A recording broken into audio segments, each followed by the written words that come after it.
Welcome to this week's Down Home with Tina show. I have a very special gal who she created a nonprofit, and it is to help veterans. It's really kind of cool, like her whole story. So I hope you'll stick around to hear about why she decided to start it and her passion and her love for helping out fellow veterans. And then also, I have got a story that I would like to share with you about a tiny little house. And that's about all I'm going to say. And then something else that's special that I'm really excited to just kind of give you a little idea of what it is that I have done. And that's about all I'm going to share with that. You're just going to have to stick around. I know, giving you some cliffhangers there on this week's Down Home with Tina show. I don't usually do that, but this time I most definitely am. So don't go anywhere. Folks, I'll be back in just a minute with Amber Hudson with a nonprofit organization called Mash. You'll find out more here in just a sec. Down Home with Tina.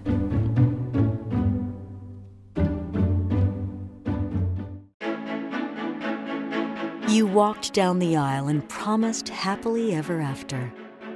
Sometimes happily ever after means ending a relationship. We know the conversations are not easy. Deciding what's best for you, your children, and your next steps takes work and communication. At Dagger Law, we know there are no monsters in a divorce, only people trying to find their way. Local, trusted, experienced. Dagger Law. Life doesn't always give you time to change the outcome.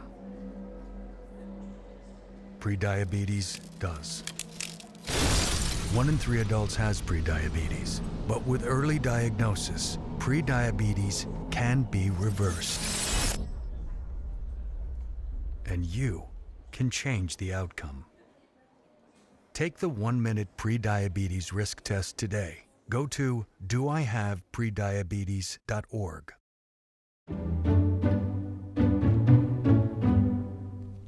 Welcome back. It's Down Home with Tina, folks. I've got a very special lady. It was actually her grandfather who I had on as a veteran of the month several months ago, and he was turning 99 years old. Yes. And Amber Hudson, she is a veteran herself, and she is here to talk about a nonprofit that she is the founder of, and I'm so excited. But how is Russ doing? He's doing fantastic. Yeah, he is. He's spunky as ever. I love it. Yeah, he's spunky. Then he's still spunky. He is. We're going to get him at 100 up here on the show. We are. So anyways, Amber, you started a nonprofit called MASH. Yes. Right? Military and Service Heroes. Correct. Tell me, if you will, please, about this nonprofit organization and why you decided that you wanted to start this up. Because you are a veteran, like I had mentioned. I am. That have I'm a part Navy, of it. Navy veteran. Yes. I was a corpsman. So Yes. What long did you time do? ago. Right, yeah, I'm with you on that. long time ago. I actually used to drill at Rickenbacker. You did? Right here in town. So Yeah. this is, it's where my heart is. So we actually had a pantry there, and we're about to start another pantry, hopefully there again. So very cool. But yeah. So what did you do in the Navy? I was your a job? hospital corpsman. Oh. So I drilled at the air. It was air unit, and then our active duty was at Patuxent River, Maryland. Okay. Once a year, and then we were up for Rota, Spain, but I ended up getting out. So I was heartbroken about that. How many years were you in? I was in for 3 years. Okay, very cool. Yeah. So then what did you do between then and then now when you started off your nonprofit? Well, I married an officer. So so I had to get out, and it was his life. And so I became a mom, and 3 amazing boys. So that was my purpose in life. Did you guys travel a lot then and go to different places? Actually, he ended up getting out. He was up for another tour. Okay. So, and he had already been on the Enterprise a couple times. And so he got out a year after he was getting his master's at Wharton. Yeah. Okay, so, nice. Yeah. So you are settled in the Columbus area? I am. Okay. Actually, unfortunately, we didn't make it. But, because of the job that he ended up taking. So sometimes you don't fall out of love, but you fall out of marriage, and that happens a lot in the military. Yes, So, you do. Yeah. It's tough if you have ever been and seen in that atmosphere. It's not easy. It And isn't. There's a lot of folks that when they're, and some may already have experienced it, when you have a loved one that travels and is out of town and he or she comes back home, and he or she who is back home at home base is doing all these things, they come back, they expect it to be a certain way, and yet you yourself expect it to be the way it's been for Exactly. 6, 7, or a year that they've been gone, and it's really hard to adjust sometimes. And not only that, with the PTSD that so many of our veterans Absolutely. have experienced and what they go through, the spouse may have a tough time even understanding that, and not even understanding that the person has completely changed at times. Yeah. So it's not uncommon. No, and I think a lot more people have PTSD than are coming out about it because of, I mean, even being away from home, you know. Yes. If you're on tour and, you know, say someone is to pass at home, well, you can't go. So that's traumatic, things like that, things that you can't control, but you want to control. And I don't know about you, but Amber, I think a lot of our veterans and the ones that I've even met, we are survivors. Absolutely. And we'll do anything and everything we can to do it on our own. And so when we have other veterans that we meet that will share a story, or because none are exactly alike, but when you have that commonality and then that camaraderie of being a veteran, then you can help, and they're more open to allow you to help, which you have great things going on. So let's go ahead and talk about MASH. Yeah. Why did you decide to start this? Well, I mean, I needed something in my life at that time. And unfortunately, I had been living in Virginia. I was a single mom for 15 years. And I mean, my children have well exceeded my expectations, and they're my heroes. But I found myself in a very bad relationship, and I had to basically flee the state. So I left my children and everything. Wow. And when I ended up back home, I'm originally from Ohio, but when I landed here, I found myself homeless for a few years. I mean, I was a couch jumper. I wasn't on the streets, but I was a couch jumper, and that's unsettling. I was in like 7 different locations, 7 different homes, and you know, you're never settled. I had my bags at the front door, just waiting for the shoes to drop, or you know, because people were so gracious to let me in. But you know, one of the reasons, which I'll tell you about, a community we go to. Well, actually, I can tell you now. Since Thanksgiving of 2015, we've been going to the Commons at Livingston. Okay. And it's a community of 100 formerly homeless veterans. And we've been there once a month, every month, taking a produce market, free prizes, warm meal. We brought in the local VFW of Whitehall, AMVETS 2000, and American Legion 490, all in Whitehall area. And they've actually, we've all become a big family. Love it. So, and I met a wonderful lady by the name of Del Rita Parks. She actually believed in us. And I mean, we're still going. And as a matter of fact, we've fallen in love with these veterans. One is actually, though, on hospice. So I'm kind of waiting for that phone call. But, you know, and another gentleman, Eddie, he passed a couple of weeks ago through hospice. So, you know, it's like family. They are family. I mean, and it's wonderful because I had a book club going, and at that time it was wonderful because we do self-help kind of books, or you know, and it became like a social hour. That's what I was just going to say. Some of them, their ages, this is maybe the only social time they get. Right, and we were telling about our experiences, and for the first time I was able to tell them my experience, and then it was like they embraced me even more. So it's been fantastic. But as for MASH, when I started it, I remembered back when I was a single mom, and it was very difficult to feed the kids sometimes. And so I found a soup kitchen. And I took my kids in there, and we prepared the foods, served the foods, and we ate with the homeless. And I didn't tell them till years later. We did this for a couple of years, and I didn't tell them till years later that I depended on that food for them. And they saw it as you helping, and all of them helping and giving back. And they did too. I mean, and to this day, it was such a wonderful life lesson for my children. Oh, yes. And we embrace families to volunteer at our pantries, because we feel that volunteering starts from home. Yep. So, but I recalled that, and food always brings people together. I mean, absolutely. Sunday dinners, but every evening, even when I go visit my children now, you know, they sit at the dining room table, which not many do nowadays. Right, they don't. Yeah, so we, when I did come here, and I mean, I needed to, I lost everything because of what happened to me. I lost all my money, my savings. I had to file bankruptcy when I was here. I mean, I just lost everything. And I lost my self-respect, and I needed to get that back. I needed my children to be proud of me too. I mean, they were, but in my mind, they weren't. So I decided to start MASH. I had a job at the Columbus VA, and I did My Healthy Vet, so I showed veterans how to use the computer to order their medications, speak with their doctors, and that form of communication, you know, which the older veterans, it was very foreign to.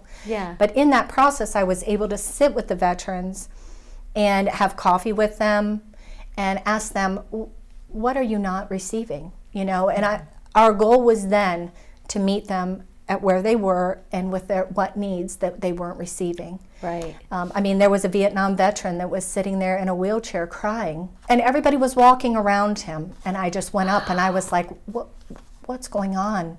And I mean, I hugged him and everything, but I mean, in the first place, I think it's so overwhelming for the Vietnam veterans anyway. And for them to see benefits that are there now that weren't, but sometimes they don't know where to start. So with our pantries, we have 4 locations. We have one in Grove City, Delaware, Defense Supply Center, Columbus, and we have one on the Chillicothe VA, which is at the Memorial Golf Course, the Forest, I think it's Everhart, Forest E. Everhart Golf Course. And but even at that pantry, we have social workers that sometimes come pick up food, and we'll take it to the veterans that they go and see. Oh, nice. So, but Grove City and Delaware, they are run, you know, public can come in, the veteran public can come in, as long as they show their DD-214 or their ID, you know, we get them into our computer system. Or NGB ID, 22. Like Veterans ID, I know in Fairfield County you can get your Veterans ID, and once you can use that. I say Veterans ID, it's kind of like, normally you go to like your Veterans Service office, and they can take care of that. Give that part, okay, perfect. And then we also, and at our Defense Supply Center, Columbus, that is one just for the base, and it's open 24/7. It's at the Regional Training Institute, like when we had the protests in Columbus, National Guard were coming in from everywhere to stay at that building. So we were taking care of them. We've been there for 4 years. Oh, wow. So, So how do you get your food and things and supplies? Well, we started with just being, I like to say this, like when you have a child, when you think of having a child, if you wait until you can afford a child, you'll never have one. Then that was the same concept we had with the pantry. We were just going to do community support. We had no resources at all, but it was just community support. And actually AEP filled our shelves for the very first time. It's like when you and then begin we were good to go. A passion project and you share it with people, it just happens. Yes. And that sounds like, because sometimes I'll just do something, I'll just do it. And people might ask, I'll be like, well, I'll figure it out. And bam, I figure it out. Because if it's something that's meant to happen, that sounds like that's what you did. Right, absolutely. And so we started the pantries. We now have, we are also receiving right now from Amazon and Walmart. Okay. And what comes in goes directly out. To veterans. Exactly. We are now gifting a statewide give, which we are taking care of Lancaster. As a matter of fact, all 3 of your posts have been receiving stuff, pallets of stuff. Like probably, I think this was their 4th time that they came. And what we're trying to do is we're trying to reach homebound veterans. Okay. And also help the posts, like with if they have bingos or if they want to run raffles. That way they can generate some funds for their veterans there. Okay. So we're doing that, and we have community, we have the gardens, our honor gardens. Okay. We actually purchased 9 greenhouses last year, but they ended up being junk. So like one flew away, a few of them broke. So, but we haven't given up.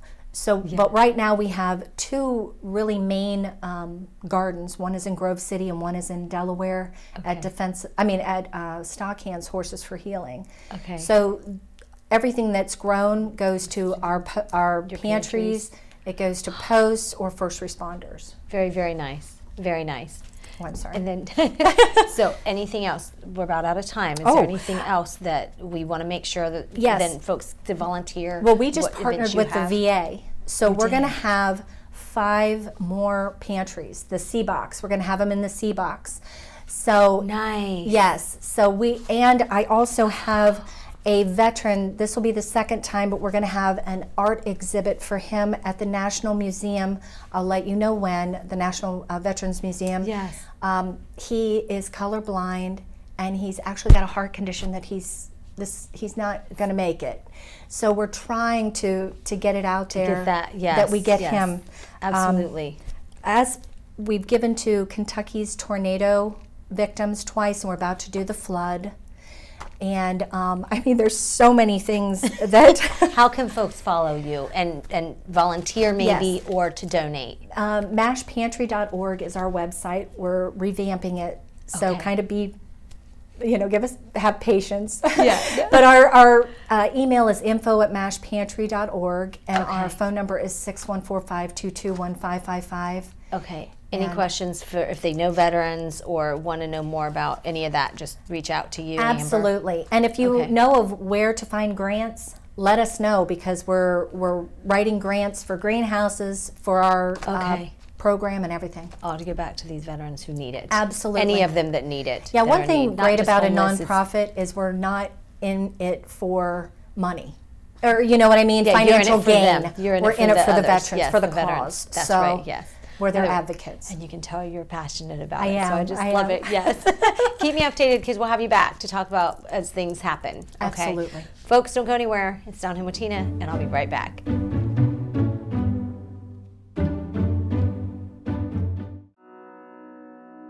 The Frankie Smith Funeral Home and Crematory in Lancaster and the Johnson Smith Funeral Home in Baltimore have a long and wonderful history of serving our community.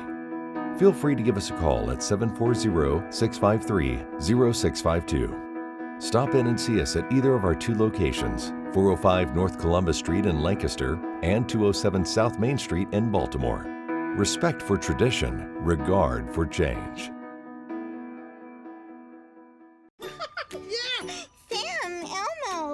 Julia, are you ready to play band with us? I'm gonna play my clarinet. And Elmo's gonna play his drum. Drum loud. Oh, well, you know what to do, Julia. Julia knows. With Julia's autism, loud sounds can be too much. But she still loves to make music. Play band. Early screening for autism can make a lifetime of difference. Find out more at screenforautism.org.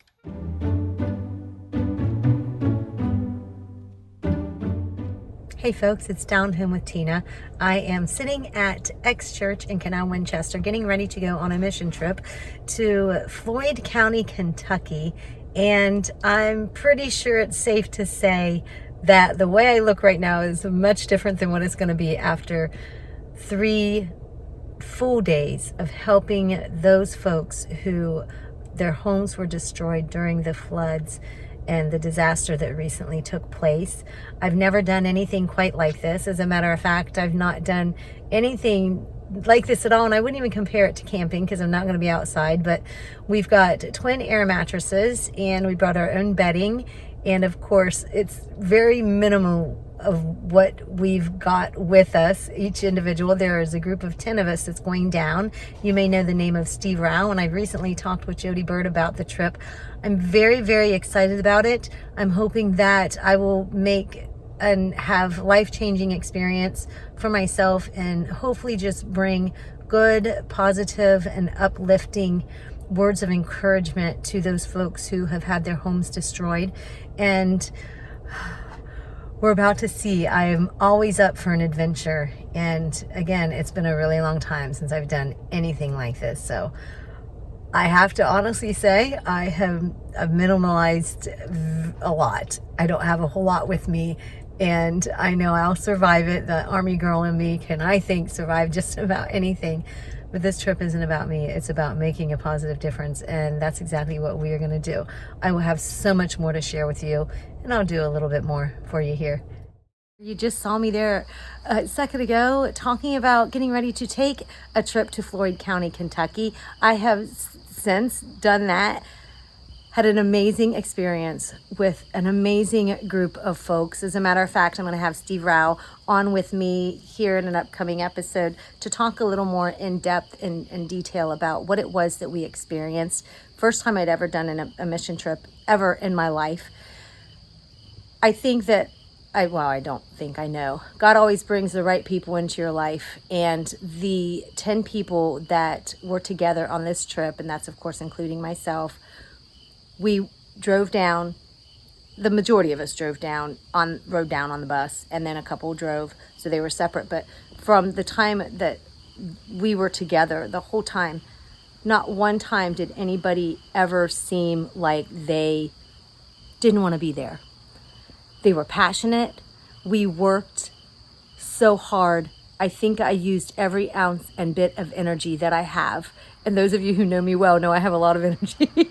But each and every one of us did. We equally gave ourselves just to make a positive difference in the lives of these folks that were affected by these floods. This was through the organization, the Samaritan's Purse, a Christian group.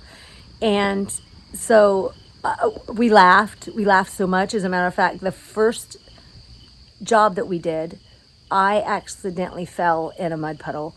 Again, we'll talk a lot more about that when I have Steve on. They were kind enough to be able to give me a shirt, but I would have probably won the award for the dirtiest shirt, but that's only because I got clumsy and I fell into the mud puddle. But again, fun. They actually at the end of it decided to call us Team Laughter because we all laughed so very much. And there's a time to work hard, and there's a time to laugh, and there's also a time to, remind ourselves what we're there for. And the families were so very appreciative. As a matter of fact, the hat that I have on here, there's a logo on something that each family receives that has gone through a disaster. And I will again explain a little more about that, but it is about going through the storm, this logo is. And we all will go through storms in life at some point. But when a group of strangers like ourselves walks into it and we have the empathy and the passion to help to make a positive difference, boy, I think that folks can really see that, and they're really, really appreciative. 3 houses we were able to do and get done. I think that's just because of the drive and the energy that each and every one of us in our group we had. It was good for the soul. Giving back is good for the soul, and laughter is good for the soul. 2 things, that and, of course, my favorite word is hope. So much more I want to share with you, so I'm going to get out of here, and it's Down Home with Tina. Can I visit my doctor online? Our providers offer telehealth appointments that fit your schedule, allowing you to get the care you need when you need it. Whatever you're searching for, you can find it at Fairfield Medical Center. When I was in foster care, I never knew when I would have to move, so I always had my suitcase ready to go. Then one day, I was adopted. My new parents opened their hearts and home to me. My parents cook my favorite breakfast for me every morning. My parents take me on trips I never thought I would go on. They gave me a home and an even better reason to use that suitcase. My parents aren't perfect, but they're perfect for me.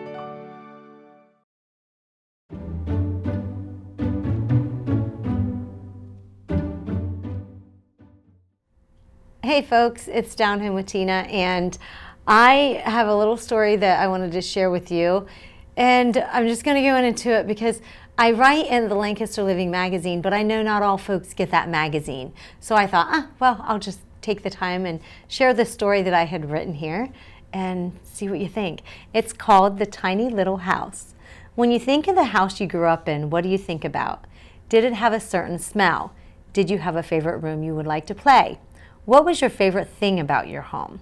Well, some homes are not like others. Allow me to explain. Once upon a time, there was a tiny little house that sat at the bottom of a hill. There was a family of 7 that lived in this home. It was one of the tiniest I'd ever seen, especially with such a large family. It had a kitchen, a bathroom, a living room, and a middle room. The middle room was called the middle room because you had to walk through it to get to the living room. The living room is where the parents had a hideaway bed. Therefore, the living room transformed into a bedroom for the parents at night. The middle room was the room for the kids and where the family had a wall-to-wall and ceiling-to-floor shelving for their clothes. The tiny little house was quite the home. There certainly wasn't much room for privacy. Therefore, they were forced to communicate. Eventually, as the older 2 children got to be teenagers, the father built a small room on the side of the tiny little house for them to share. It housed a bed and a dresser. Little privacy was better than none. Some folks would have thought the family to be poor. They may not have had a huge home, but the children knew no difference. They played outside more than most kids because there wasn't really a playroom inside. They were creative. The only time it was really challenging is the time there was a snowstorm and each of the 3 younger children received Teddy Ruxpins as a gift. That was quite something. Can you imagine Teddy Ruxpin for 3 days, non-stop? As I mentioned, some people saw the house as different. It wasn't like most homes. One time when the oldest was in middle school, one of her classmates made fun of her tiny home. Do you remember what it was like when you were in middle school? That is the time in life where you're trying to figure out who was your friend and who wasn't. You were trying to figure out a lot of things about yourself. This was pretty hard on her. She discussed this with a family member and was told, "Always remember you are no better than anyone else, and nobody is any better than you. Treat everyone the same." Well, that's exactly what she did. She never wanted anyone to feel any less than anybody else. She didn't judge. This young girl had learned a bigger lesson about what was said about that tiny little home that day. She learned that everyone has an opinion and everyone perceives things differently. What we perceive someone else to say is up to us. To forgive someone for what they say is also up to us. Therefore, please forgive. Either way, we have a choice on how to move forward. Eventually, she would also learn many things will happen in life that will mold us into the person we will become. Also, because of this lesson, this young girl would grow up making friends of all walks of life. Although this story is about a family, a young girl, and their tiny little house, there is more. The home I write about, the little girl in this story, it is me. It was my tiny little house, and I give a great deal of credit to the person I am today because of that one day when that classmate said that about me. Do you know why? Because this tiny little house is the house that built me. And folks, with the things that I do and all that I am volunteering to do, sometimes you don't even have a tiny little house anymore. So if you would for me to please try to make a positive difference today in your life or somebody else's. I hope you have a great week. Thanks for watching the Down Home with Tina show. God bless and good day.